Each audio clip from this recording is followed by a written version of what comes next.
반갑습니다. 오늘은 핵심 감정 무기력 다룰 차례인데 우리가 그 얘기를 좀 많이 했는데 우리 안에 이제 그 주동의 힘이 있고 주동의 힘이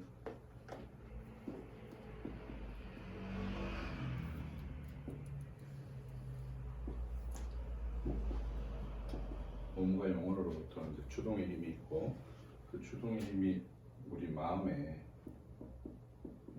이제 상을 만든다 그랬잖아요. 상을 만드는데 그 상이 이제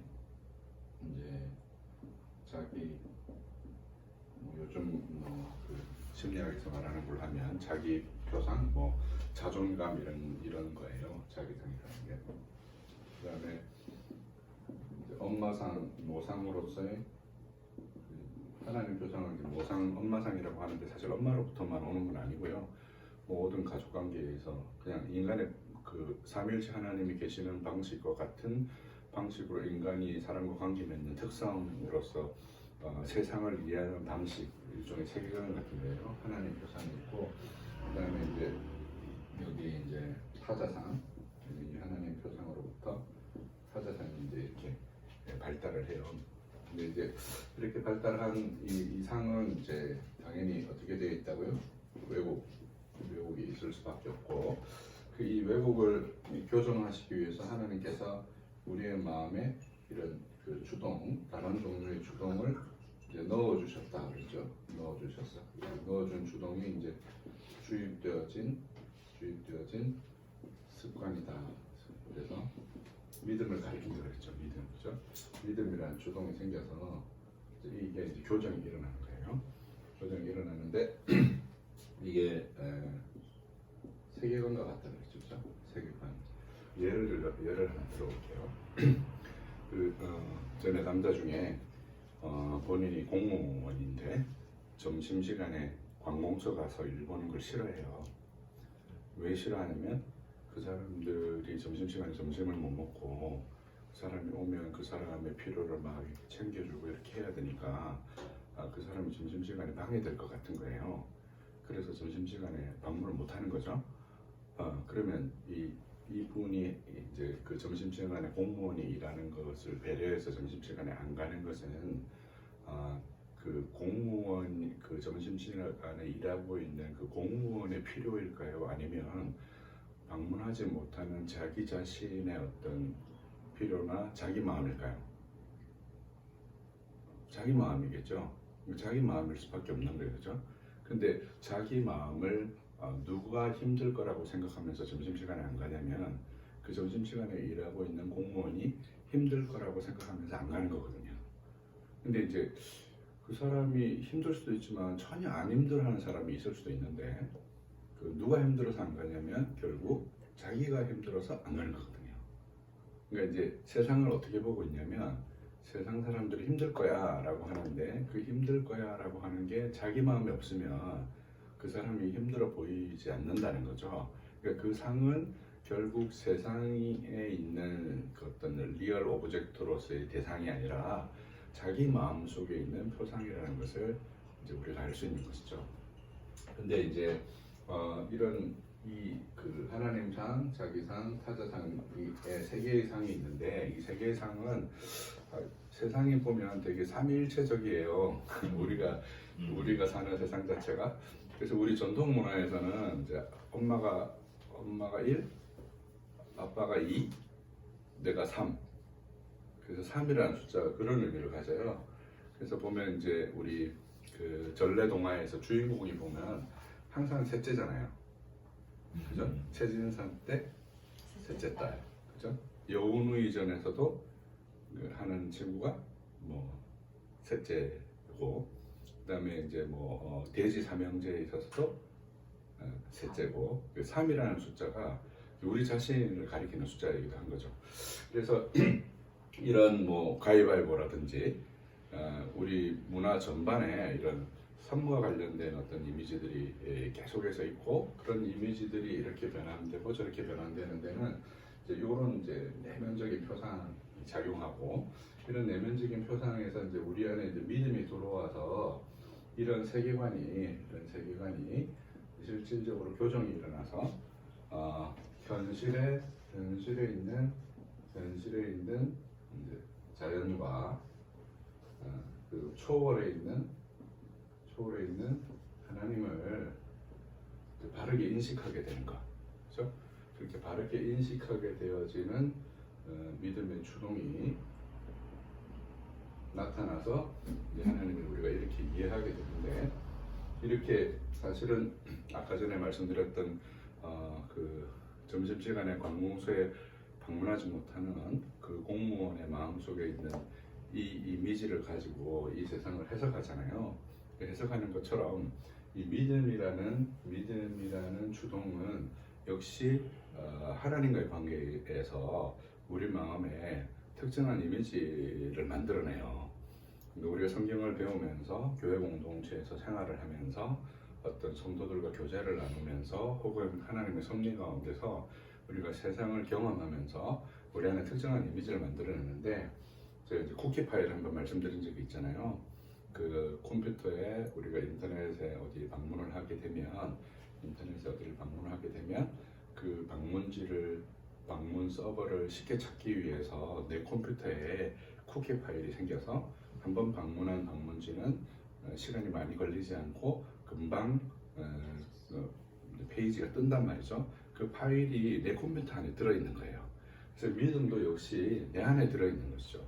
그래서 내 안에 들어있는데, 이 내 안에 들어있는 것이 무엇의 어떤 한 흔적 혹은 그 그림자 혹은 그것의 미러링이냐면 하늘에 계신 예수 그리스도의 미러링인 거예요.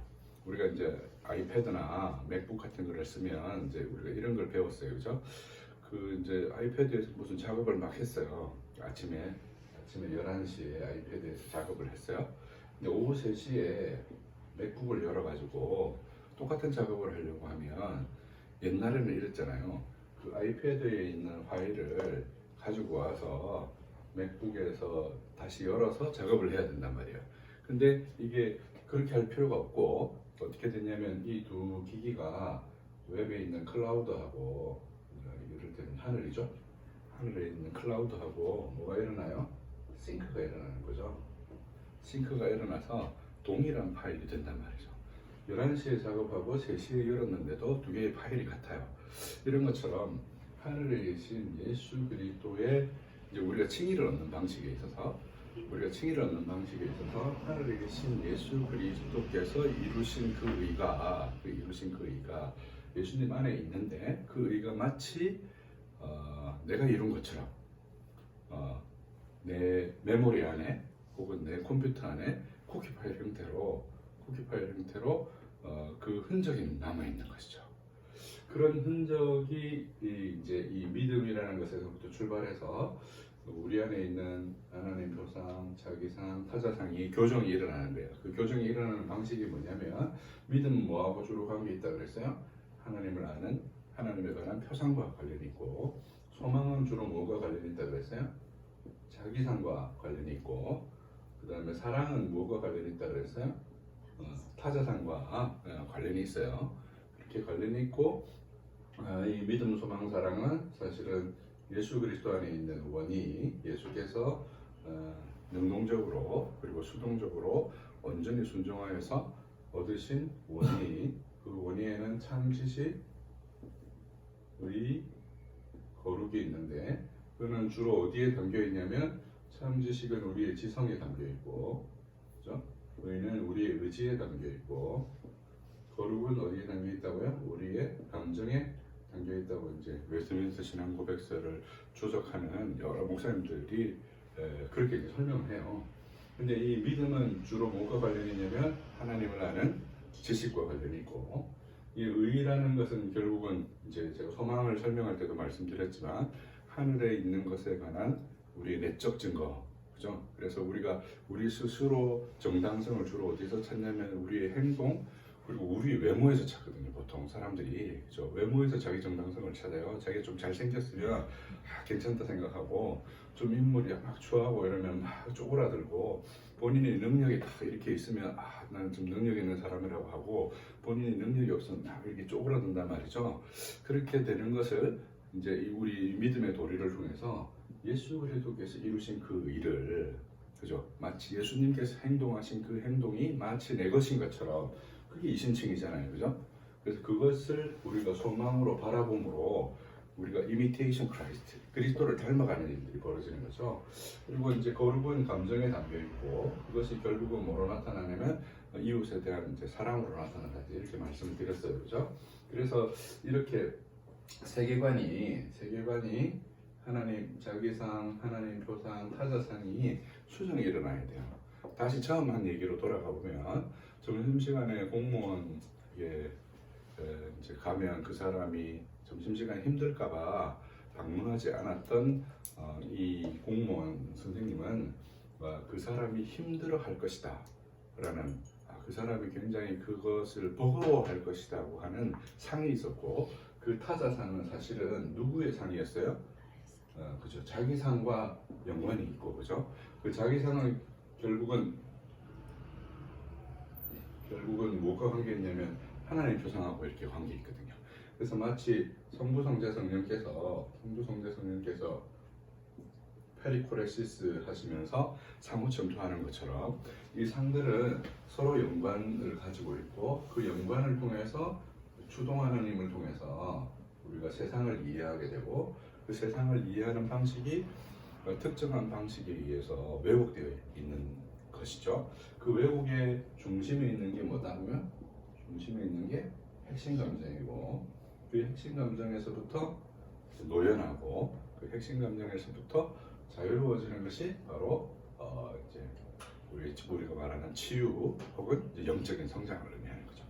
그래서 어거스틴 같은 경우에는 시간을 어떻게 설명했냐면요. 우리가 보통 시간 얘기할 때 두 가지를 주로 얘기하잖아요. 크로노스라는 시간을 얘기하고 카이로스라는 시간을 얘기하는데 크로노스는 이제 이렇게 수평적인 선 우리가 시간이라는 게 이렇게 쭉 흐르잖아요. 우리가 흔히 말하는 이렇게 흐르는 시간을 주로 아침 9시부터 12시, 오후 3시 이렇게 시간이 흘러가고 그 시간을 잡을 수 없는 시간으로서 이 시간이 흐르는 시간을 크로노스라고 얘기하고 카이로스는 그 가운데 하나님이 다 개입하시는 지점, 수직적인 시간을 카이로스라고 얘기를 하는데요. 근데 이 어거스틴이 시간을 어떻게 이해를 했냐면 카이로스만 있다는 거예요. 어거스틴에 있어서 시간이라는 것은 항상 현재인 거죠. 과거나 미래는 의미가 없어요.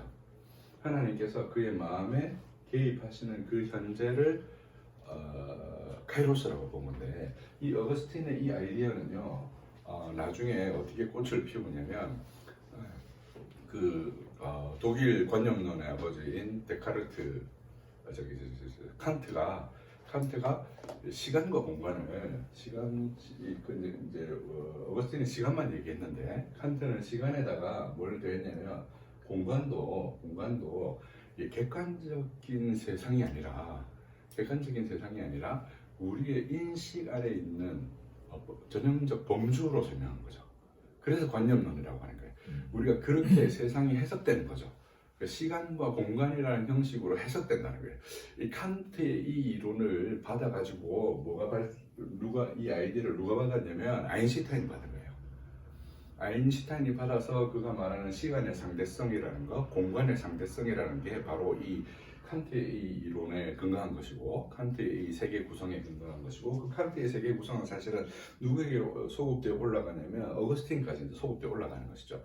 근데 이제 우리가 사실은 이제 우리 어린아이들을 보면 예수님도 어린아이와 같아야 천국에 간다라고 했는데 어린아이들에게 보면 사실은 내일이 없거든요. 그죠? 어제도 없어요 사실은.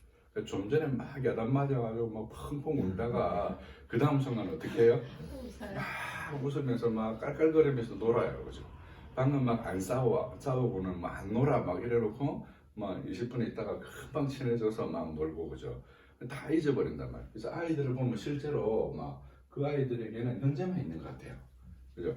이렇게 우리가 세상을 인식하는 방식 자체가 이런 구조로 되어 있어요, 사실은. 그래서 절대적인 하나님의 창조가 어떤지는 사실은 이게 초월의 영역이죠. 우리가 생각할 때 이게 그냥 우리 자연의 영역, 우리가 지금 만지고 있고 뭐 보고 있고 이런 게 다 자연의 영역이라고 생각하기 쉽지만, 사실은 이제 이게 칸트의 표현으로 하면 이거를 뭐라고 표현했냐면 독일어로 딩 안 지히 딩안지라고 했는데, 딩안지라는 말은 무슨 말이냐면 물 그 자체라는 거예요. 그러니까 내 의식 밖에 있는 외부 세계 그 자체는 어떤지 알 수 없다는, 거기서부터 초월인 거죠. 거기서부터 초월이라고 본 거예요. 이제 그게 이제 근대의 세계관이에요. 우리가 흔히 말하는 모더니즘의 세계관이에요. 근데 사실은 이 모더니즘의 이 세계관은 어디에서부터 온 거냐면, 이제 근대 이전의 세계, 이제 소위 말해서 스콜라적 세계, 그리고 중세적 세계라는 것은 하나님을 중심으로 한 세계거든요. 그래서 이 자연 자체를 뭐로 보냐면 계시로 봐요. 그러니까 우리가 자연을 탐구하는 탐구자로서 우리를 보는 것이 아니라 하나님이 행하신 그 자연의 빛을 통해서 우리가 자연을 알 수 있다, 이렇게 본 거예요. 그래서 이제 로마서 1장 같은 데도 보면 만물에 하나님의 신성이 충만하여서 알만한 것이 그 마음에 있는데 그것을 무엇으로 바꿨다고 얘기해요? 금수와 버러지의 형상으로 바꿨다 그러잖아요. 그러니까 그런 류의 뷰가 바로 이 우리가 성장 과정에서 이런 자기상과 하나님 표상과 타자상이 이렇게 왜곡되면서 생긴 거거든요. 그런 뷰를 가지고 세상을 바라보는데, 근데 이전에는 자연 자체가 빛이어서 그 빛을 통해서 우리가 이제 안다고 이렇게 생각한 거죠. 안다고 생각을 했는데, 근대가 들어서면서 하나님을 세상에서 이렇게 도려낸 거예요.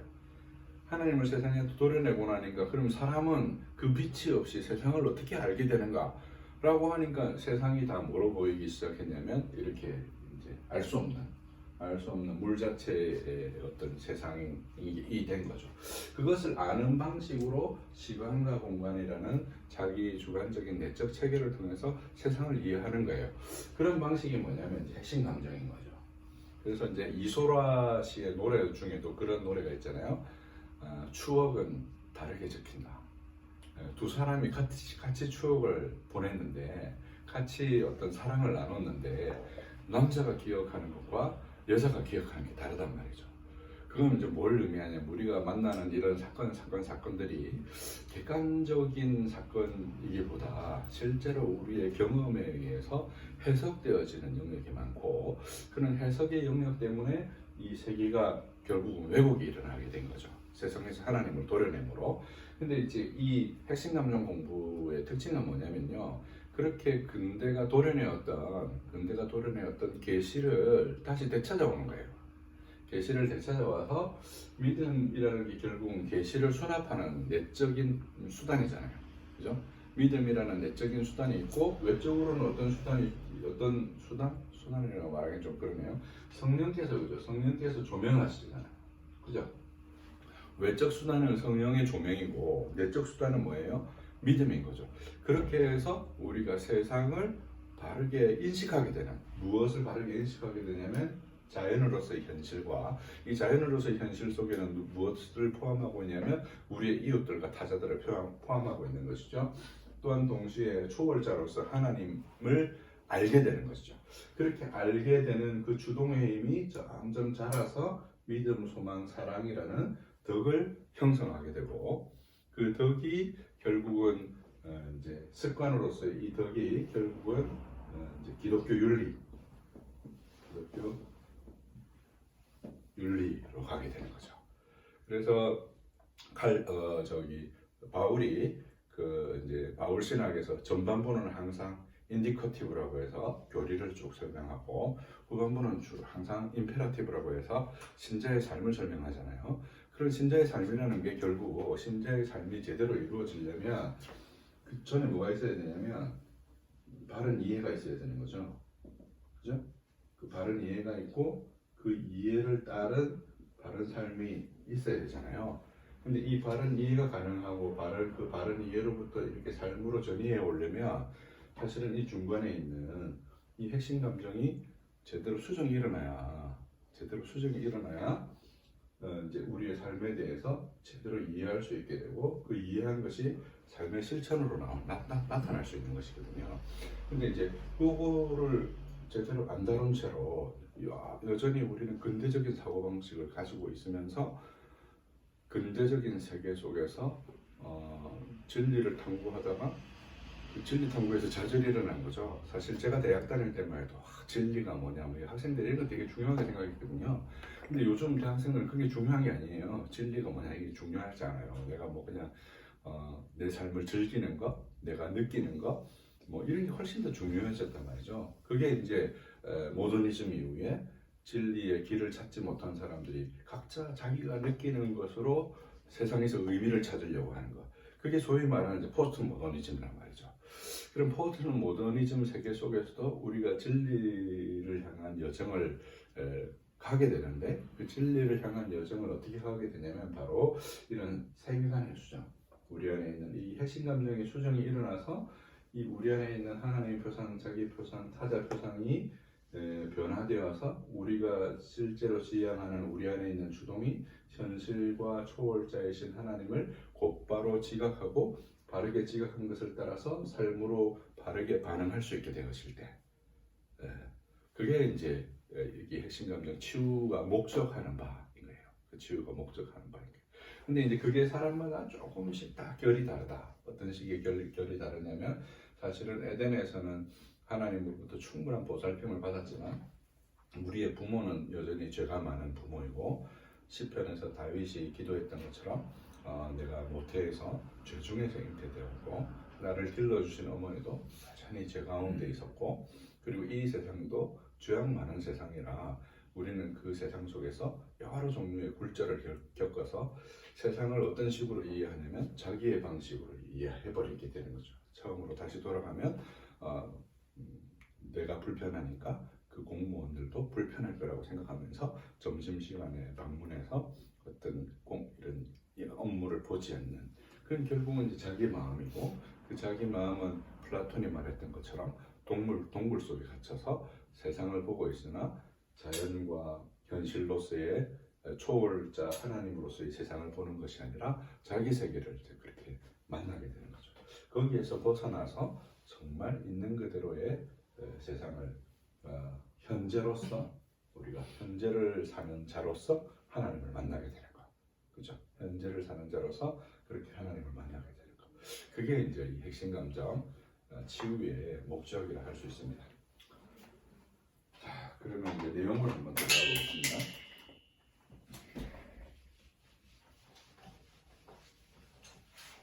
그 192쪽 되겠습니다. 핵심 감정 피리어드.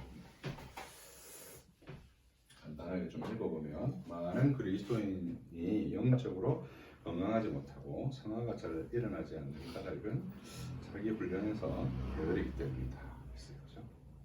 사실 이제 훈련에서 왜 게으르지느냐, 여러 가지 이유가 있지만, 여러분 처음에 예수 믿었을 때 기쁨은 아마 다 있으셨을 거예요, 그렇죠?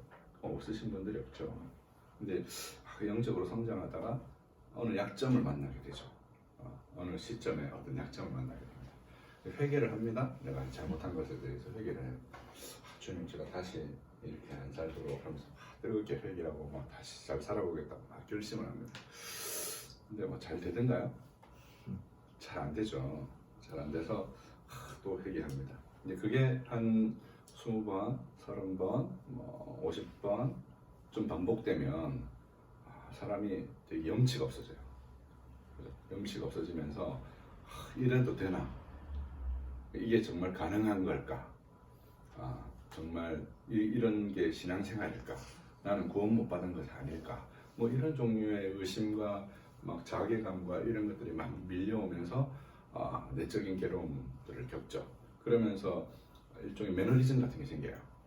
그런 기도를 하면 또 이런 참혹함을 만나야 되니까 이제 결국은 그런 것들을 기도하고 회개하고 돌이키는 그 일들을 꺼리게 되는 거죠. 근데 이제 우리가 여기서 이제 한 가지 생각해야 되는 게 있어요. 뭐냐면 우리가 이 특별히 개혁파 장로교 신학에 있어서 도르트 신조의 맨 처음에 강조하는 게 뭐죠? 전적인 부패잖아요. 전적인 무표란 말은 우리가 그러한 영적인 선을 행할 능력이 우리 안에 없다는 의미거든요. 우리의 본성이 비틀어져 있어서 죄로 기울어져 있다. 운동장 자체가 이렇게 기울어져 있는 거예요. 죄 쪽으로 기울어져 있어서 거기 위에다 공을 놓으면 당연히 어디로 굴러가게 돼 있어요? 죄로 향해서 굴러가게 돼 있는 거죠. 그게 너무 당연한 건데 막 이렇게 회개하고 그 다음에 막 마음의 자유함을 얻어서 나는 이제 막 이렇게 의롭게 살 거야라고 할 때 그 의롭게 살 거야는 누구의 의일까요? 우리가 회개라는 것을 하긴 했지만 그게 자기 의인 경우가 되게 많습니다. 그리고 사실은 우리가 엎어졌을 때 뭐를 만나냐면 그때 막 비참하잖아요. 내가 또 엎어졌다 이러면서 되게 비참하단 말이에요. 근데 그 비참한 그 자리가 사실은 우리의 실존이거든요. 그렇잖아요. 전적 부패라는 게 원래 그럴 수밖에 없는 죄인이라는 의미잖아요.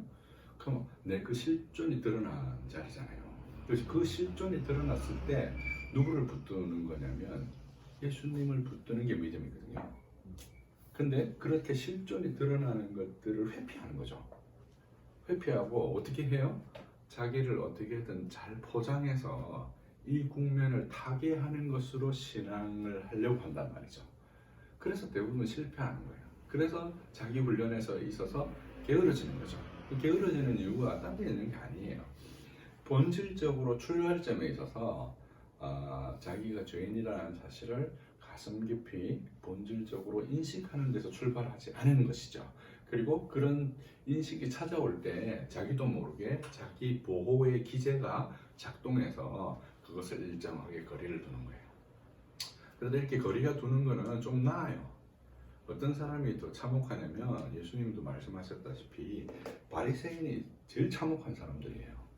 왜 제일 참혹하냐면 그렇게 자기를 기만해버린 거죠. 몇몇 율법의 행위들을 통해서 자기를 기만해버린 거기 때문에 더 참혹한 거죠. 오히려 그런 것들이 드러난 것은 이제 오히려 건강하다고 할 수 있어요. 오늘 이 무기력을 다루면서 제가 이 얘기를 드리는 이유가 뭐냐면 사실 우리가 이제 우리 자신의 문제에 깊이 도달하게 되면 무기력해질 수밖에 없죠. 그 무기력할 때 그리스도의 의로 우리가 옷을 입고 무기력할 때 염치 없지만 그리스도를 붙드는 우리의 모든 빛을 다 탕감하셨던 주인과 왕을 붙드는 그 신앙이 이제 우리 안에 있어야 되는 것이거든요. 근데 우리는 그 앞에서 자꾸 어떤 행동을 취하게 되냐면 마치 1만 달란트 탕감을 받고 100데나리온 빚진 동간을 옥에 가두는 자처럼 행동하게 된단 말이죠. 무기력을 모면하려고 하지만 그것이 오히려 우리의 삶을 더 무기력하게 하고 영적인 디폴트에 빠뜨리게 되는 거죠. 근데 현대 심리학은 자기 긍정의 조문을 외움으로 우리의 모든 근심과 걱정을 지워버리려고 합니다. 제가 좀 전에 설명드렸던 게 그거예요.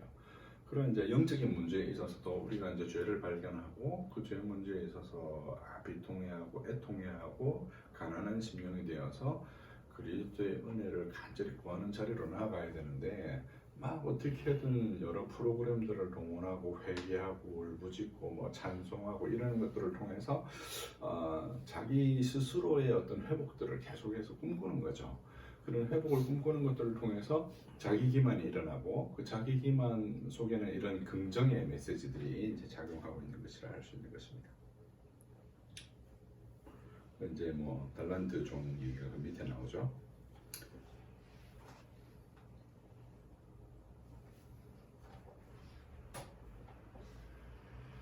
악은 어떤 점에서 일상적이다. 그래서 인간에게 있어서 되게 일상적이죠. 한나 아렌트도 악을 뭐라고 얘기했어요? 평범하다 그랬어요. 그죠? 그래서 그 나치 정범들을 잡고 보니까 진짜 평범한 사람들이라는 거예요. 악은 되게 일상적이죠. 우리의 연약함이 인간적인 면모이듯이 우리의 삶에 있어서 그렇습니다. 그런데 무관심은 오히려 인간적이지 않다는 것이죠. 무관심은 도리어 치명적인 악입니다.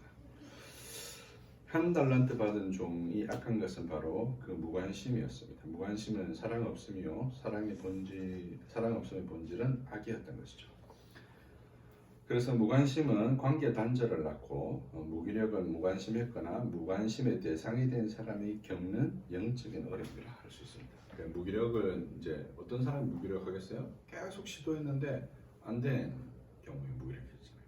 근데 이거는 사실은 제가 이제 좀 전에 영적인 부분을 얘기했지만 우리 계속 뭐 신앙생활을 하려고 했는데 계속 똑같은 죄에 빠질 때 무기력해지잖아요.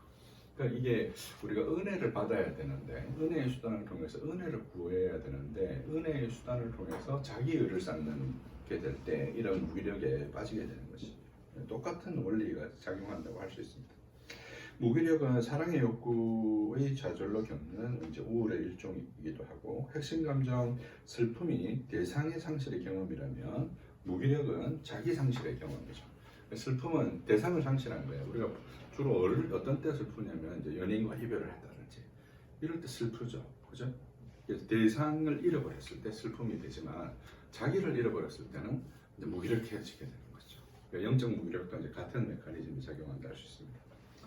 핵심 감정 무기력 찾기를 보시면 관계에서 기쁘다, 즐겁다, 행복하다, 만족스럽다, 아프다, 괴롭다 등의 감정을 무기력은 잘 못 느낍니다. 그런 게 느껴서는 무기력할 리가 없겠죠. 무기력을 왜 선택하느냐, 이런 감정을 느끼는 것이 핵심 감정 무기력에 있어서는 굉장히 괴로웠던 것이죠. 그 괴로움 때문에 이런 일이 생긴 것입니다. 타인을 알아가는 것도 재미없고 그와 함께하는 것이 특별한 일도 아니고 거기에 집중할 만한 에너지도 없습니다. 그래서 무기력을 지닌 사람은 연락이 두절될 때가 많고 에너지가 없고 모든 것을 귀찮아합니다. 이런 태도는 이제 주변인의 신경을 긁게 되는데 주변인들은 돌보려고 애쓰지만 돌보려는 노력이 무력감으로 되돌아오게 됩니다. 돌보려고 아무리 애를 써도 이 사람 계속 무기력해지니까 돌보는 게 의미 없다고 느끼게 되잖아요. 그런 무력감이 누가 느끼는 감정이겠어요? 그 핵심 감정 무기력이 느끼는 감정이고 그 무기력을 도우려고 하는 사람에게 보내는 일종의 구조의 SOS 같은 신호인 거죠.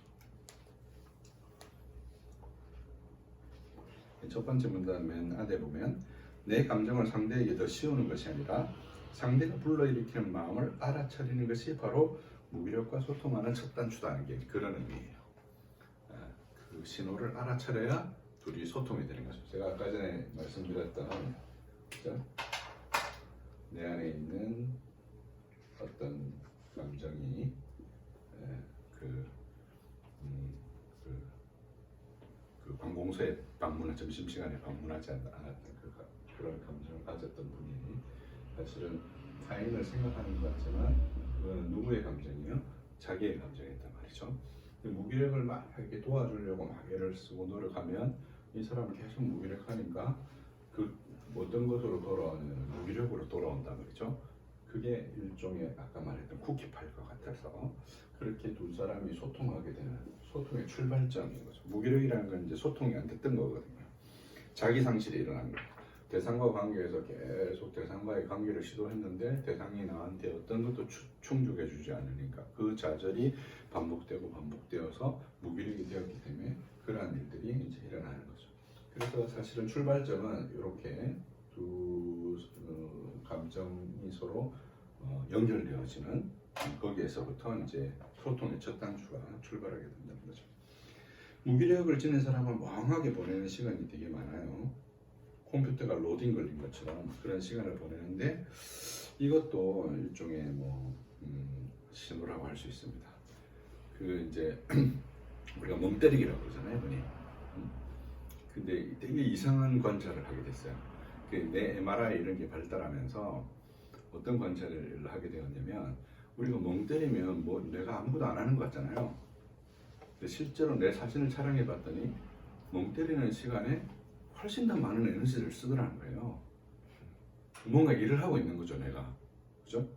그러니까 이제 무기력이 일종의 자기 무기력을 해소하는 방식으로 이렇게 멍 때리는 시간을 많이 보내는 거예요. 그 뒤에 이제 그거에 대한 좀 자세한 얘기가 나와요. 좀 찾아보시면 될 것 같습니다.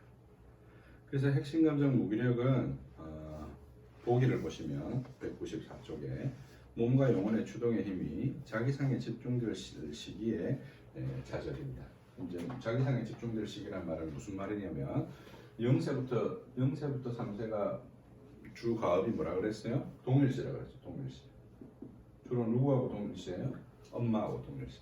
그래서 이때 주 가업이 뭐냐면 애착이거든요. 그렇죠? 그 동일시와 애착을 그 에릭슨은 사회적 과정으로 풀었는데 사회심리학이라고 그러죠. 그 사회심리학에서는 이거를 뭐로 설명했냐면 신뢰 이렇게 설명했거든요. 그죠? 그러니까 타인에 대한 신뢰이자 동시에 자기에 대한 안정감의 시기를 말하는 거예요. 그걸 이제 프로이드적인 관념으로 설명하면 프리오이디푸스라고 하죠. 이 시기의 주요 과업이에요. 그래서 이 시기의 아이들은 옆에 있는 친구하고 놀이가 안 된다 그랬죠. 그죠? 유치원 이런 데 보내서 활동을 할 수가 없어요. 왜냐하면 이제 같이 모아놔서 같이 놀아라고 해도 에너지가 자기에게 집중되어 있어서 함께 노는 협업놀이가 안 돼요. 근데 딱 4살로 넘어가면 어떤 일이 벌어져요? 4살부터 6살 되면 막 역할놀이가 어마어마하게 많아져요. 그래서 자기에게 집중하던 에너지가 누구에게로 가게 되냐면 대상을 향해서 가게 되죠. 그래서 대상 관계가 형성되는 시기고, 이때 이제 이 시기를 주로 오이디푸스라고 하고, 이 시기에 이제 이런 구조물이 본격적으로 우리 안에 들어오게 되는 거예요. 이제 도덕적인 요구들도 계속해서 이제 받게 되고, 동생을 때리면 안 된다, 사이좋게 지내야 된다. 근데 이제 엄마를 갖고 싶은 마음이나 엄마랑 결혼할 거예요 이런 말을 많이 하는 나이고, 그죠? 근데 이제 그 경쟁자가 되는 아빠를 보니까 도저히 못 이길 것 같아. 예, 그 이전에 뭘 해왔어요? 동일시를 해왔기 때문에 그 아빠의 체계를 자기 안으로 막 가지고 들어오는 거예요. 그래서 내사가 일어나는 거죠. 그 내사된 체계를 이제 흔히 말하는 양심. 양심이 이제 이 시기에 발달하는 거죠. 그러니까 뭐 2살 이전에 아이가 뭐 양심이 있다 이런 얘기 잘 못 들어봤잖아요, 그죠? 이 시기에 발달해요.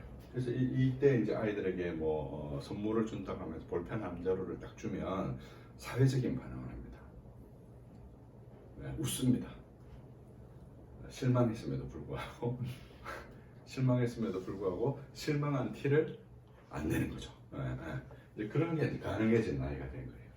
그래서 이 전반적으로 인간 발달에 있어서 이 두 시기가 이제 되게 중요하고, 이 두 시기에 관한 내용에 대한 설명이라고 할 수 있습니다. 자기상의 문제라는 건 특별히 이 시기의 문제라는 거죠. 이 시기의 문제. 사람은 태어나 몸과 영의 추동의 힘이 정서적인 흔적을 마음에 남긴데, 아까 전에 말했던 정서적인 흔적이 이제 마음에 남는 거예요. 그 흔적을 통해서 세상을 이제 이렇게 인식하게 되는 거죠.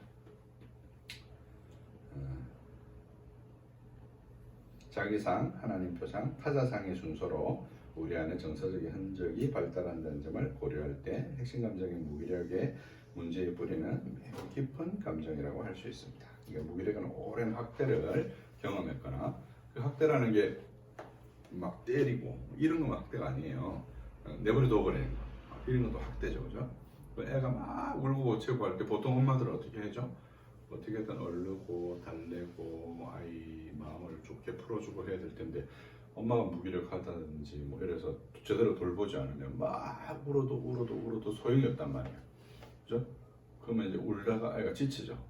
울다가 소용이 없으면 나중에 우는 것도 멈추게 되죠. 그런 게 일종의 무기력이에요, 무기력. 그게 이제 그 다음 페이지에 나오는 그 마틴 셀리그만의 그 개실험이죠. 무기력의 심리의 개실험이에요. 걔를 이렇게 두고 전기 쇼크를 탁 주니까 탁 뛰어넘어가죠. 뛰어넘어가면 반대편에 가면 전기 쇼크를 안 받을 수 있거든요. 근데 전기 쇼크를 주고 묶어놓으니까 아무리 발버둥 쳐도 벗어날 수가 없는 상황이 되죠. 그게 학습이 되고 난 다음에 그 묶어놓은 것을 풀어주고 전기 쇼크를 주면 당연히 힘도 있고 능력도 있고 뭐 신체적으로 모자란 것이 없으니까 탁 뛰기만 하면 쇼크에서 벗어날 수가 있잖아요. 근데 걔들이 어떻게 행동하냐면 그냥 그거를 견디면서 거기 그대로 있는 거죠. 그런 것들이 학습된 무기력이다. 그리고 이제 책 195페이지 보면 그 내용이 나오는 거죠.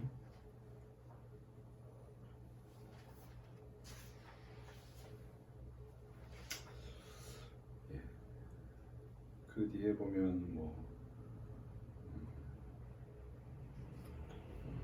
보시면 될 것 같아요. 무기력가 이제 그런 게 주요한 역동이다 이렇게 말씀드릴 수 있고, 역동 사례에서는 무기력의 역동 사례에서는 그 종현씨 얘기가 나오는데요. 종현씨 198페이지에 보면 이 친구는 그 부모가 좀 관심을 안 가졌던 것 같아요. 관심을 안 가졌던 것 같고, 그 과외를 하면서 초등학교 시절인가 이렇게 과외를 하면서 선생님으로부터 계속 이렇게 학대를 당한 거예요. 애가 굉장히 내성적이고 자기 표현도 잘 못하고 그런 상태에 있다가 군대 갔다가, 군대도 이제 뭐 이렇게 전방이나 이렇게 간 게 아니고 그 이제 뭐라 그러죠? 이게 공익요원 거기 갔다가 거기서 따돌림을 당한 거예요. 이제 애가 좀 행동이 이상하니까. 그래서 이제 저에게 이제 상담을 처음 왔을 때는 조현병 약을 먹고 있었어요. 이제 뭐 자기는 쓸모없다, 자기는 죽고 싶다 그런 소리가 자꾸 자기 마음에서 들린다고 이렇게 해서 그런 환청 때문에 조현병 약을 먹고 있었는데 그 의사 선생님들이 인터뷰를 좀 정확하게 잘 안 하는 것 같아요.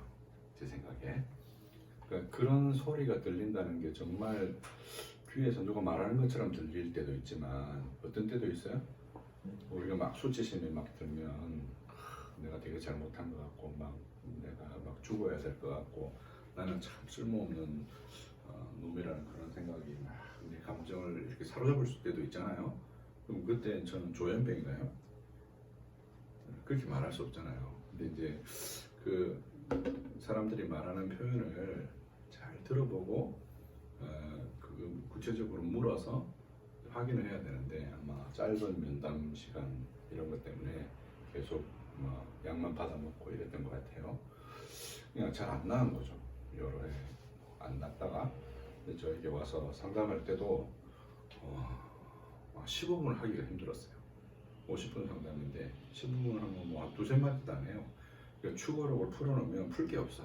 그러니까 이제 추구록이라는 게 버바팀이라고 해서 상담한 내용을 그 초 단위로 다 이렇게 풀어서 적어 쓰고 침묵이 있으면 침묵이 몇 초가 있는지도 다 풀어서 적는 케이스를 공부하는 이제 그런 방법이 있어요. 그렇게 풀어놓으면 할 게 없는 거예요. 워낙 말을 안 해가지고.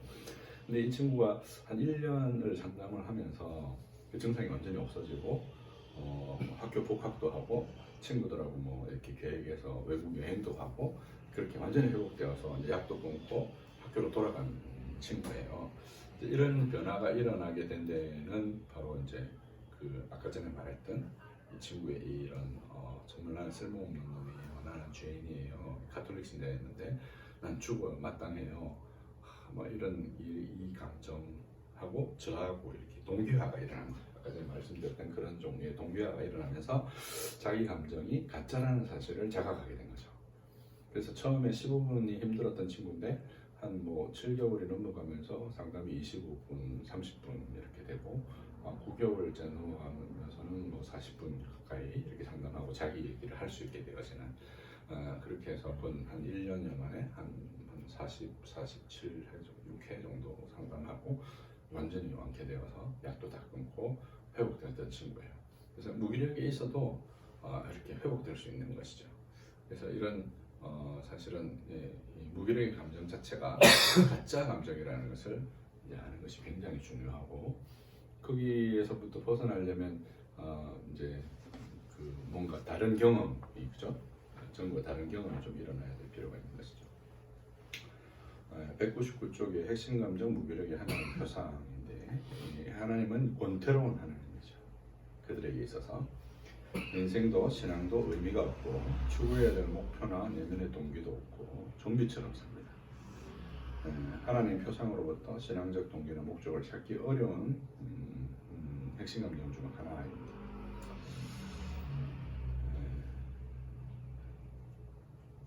보시면 될 것 같아요. 지우기는 어떻게 하냐? 아까 전에 말씀드렸던 거죠. 신경과학에서